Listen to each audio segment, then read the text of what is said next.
सिद्दीपेट में 3 साला लड़की के साथ जिनसी दरिंदगी अंदरून 24 घंटे मुलजिम गिरफ्तार। इंस्पेक्टर विद्यासागर का बयान। सिद्दीपेट में रोंगटे खड़े कर देने वाला और इंसानियत सोज वाला वाक़ये में एक 3 साल की लड़की के साथ जिनसी ज़्यादती का वाक़या पेश आया। ताहम पुलिस ने 24 घंटे के अंदर ही मुलजिम को गिरफ्तार कर लिया।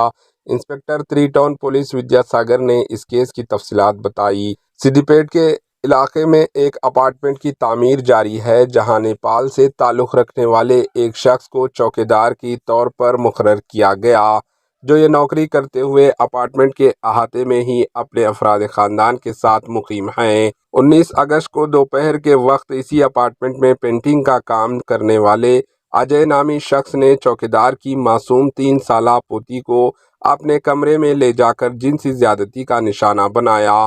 मासूम बच्ची की चीखो पुकार सुनकर दादा फौरी पहुंच गए और मुकामी पुलिस को इत्तला दी। बादशाह इस बच्ची को सिद्दीपेट के सरकारी दवाखाने को मुंतकिल कर दिया गया। इंस्पेक्टर पुलिस ने बताया कि एक केस दर्ज करते हुए तहकीकात का आगाज़ कर दिया था और उत्तर प्रदेश गोरखपुर से ताल्लुक़ रखने वाले अजय नामी दरिंदे को उस वक्त गिरफ्तार कर लिया गया जब वो मौजे पुनाल के बस स्टॉप पर ठहरा हुआ था।